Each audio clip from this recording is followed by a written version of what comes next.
keep the momentum going. We've got to. We have no other choice. We're looking at a totalitarian takeover in this country within the next few short years, possibly 2. Or sooner. Yes, I did. Yes, I did. And there's also some people talking about it being against posse comitatus, of course, and hopefully there'll be some court cases involved. Exactly. Against posse comitatus. You're exactly right, sir. All right. Well, at least I'm on time this week. You know, hey, I was able to use the sundial, so I was able to make it. Josh, why did they bring those Army troops out down there? It was requested by the sheriff. He thought that they needed backup for traffic control and things like that, and he went ahead and called them of his own accord. It's totally unconstitutional.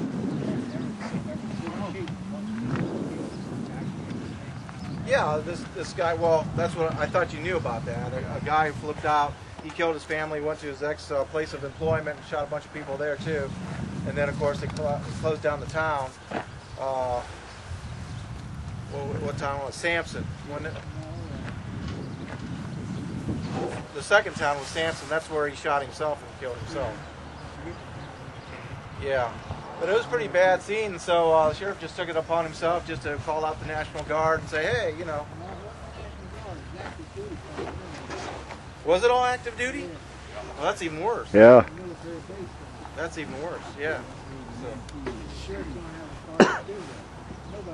No, exactly. According to posse comitatus, the military cannot be called out upon American streets to do police work. That's totally unconstitutional. Not allowed. But now they're starting to do it more and more. Yeah, Tom? Maybe you want to mention stuff that's been going on in New York the last couple of days, just for anybody that doesn't know has been calling. Yeah, we're going to talk about Schenectady and that whole county there. It's pretty earth-shaking what's going on. Let me just start with a little introduction here. And again, thanks for showing up. And for those of you that were late, I know you're getting me back. So last time. Let me read you a quote here. It's a pretty powerful one. Power, especially overgrown power, whets the ambition and sets all the wits to work to enlarge it. Therefore, encroachments on the people's liberties are not generally made all at once, but so gradually as hardly to be perceived by the less watchful, and all plastered over, it may be, with such plausible pretenses, that before they are aware of the snare, they are taken and cannot disentangle themselves. That was written by Samuel Webster of Salisbury, Massachusetts. Spoken, actually, during an Election Day sermon in 1777. We're having the same thing happen to us. Incrementalism. There's more and more laws being passed, more and more executive orders being written. That is basically putting us under a state of martial law. The only difference is it hasn't been installed yet. But everything is in place for martial law to be enacted. All it takes is another false flag terrorist act or something similar. And we're going to be looking at troops on the streets, not just in Alabama. Well, let me just tell you who I am. My name is Scott Kyler. For all you new guys, thanks for coming out. My professional training is in geophysics. I was a geophysicist with the Shell Oil Company. Worked for Shell in the 80s in New Orleans. Onshore exploration, E&P. Did some data research also, acquisition research in Houston. Then, I've been all over the country, but let's just skip to Ohio. Helped form a fiber optics company, long distance fiber cable engineering company in Lexington. You might have heard it, JTEL. I won't go into the reasons for why I left there, but it was some differences of opinion and the way the company was going. I've done all kinds of teaching, college, Ashland University, used to be called Ashland College. I've done substitute teaching all over the state. taught math and science, Mohican Juvenile Correctional Facility, and also Marion. So that's kind of a little bit of my background, just for you guys to, for your benefit, so you know a little bit of who you're talking to. I've been studying the worldwide, you might say, conspiracy evidence, or evidence for a worldwide conspiracy for many, many years. That whole term is kind of a dirty term, and with a lot of people, they don't like to hear the word conspiracy, so you might as well just say shadow government. We do have a shadow government worldwide.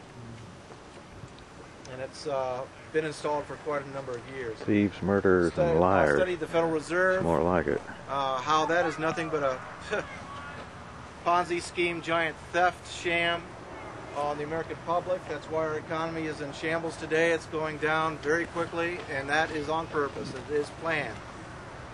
Just to give you a little bit of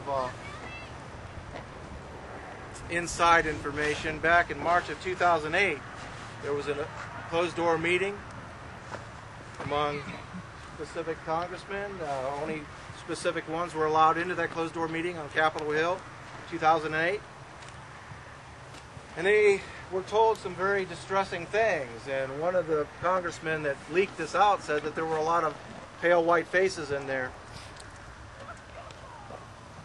They didn't like what they heard. I'll just tell you two of the things that they discussed. And one was, in late 2008, there would be an economic crisis of extraordinary proportions. Well, if you remember back in the October of 2008, what happened? The bottom dropped out on the stock market, and it's still going.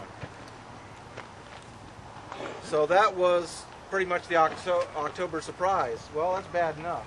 But then they went on and explained that in mid-2009, there would be a governmental finance crisis.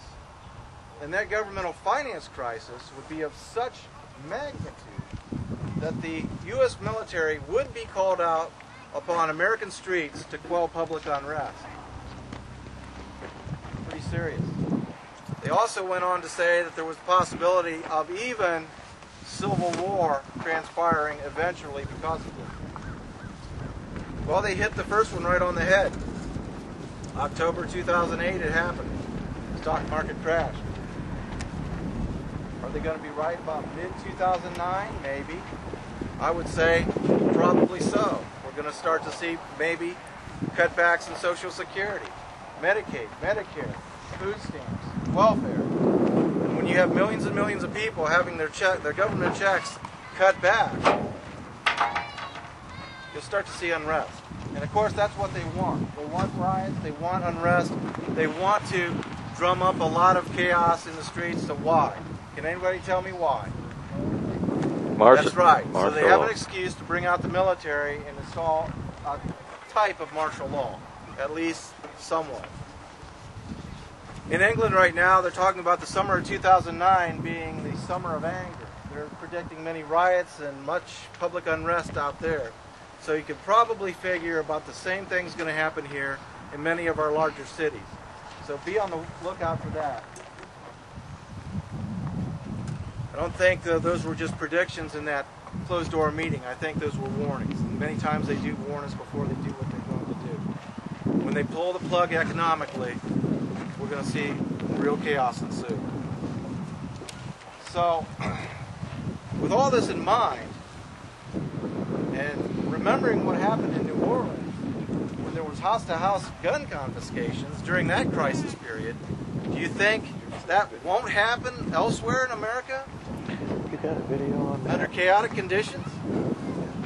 And with all the bills that they're passing right now, H.R. 45, for instance, was just introduced in the House of Representatives. And it calls for everyone to license all their firearms. Where's your tripod? License your firearms. You can't own a firearm unless you license them, and also be under physical and mental evaluation. Let me just skip to that for a second. No problem. I was just This messing with you. H.R. 45 House bill just introduced. It also goes under the Blair Holt Firearm Licensing and Record of Sale Act of 2009. So if you want to Google that, you can get on the internet and take a look at this thing. It's horrendous.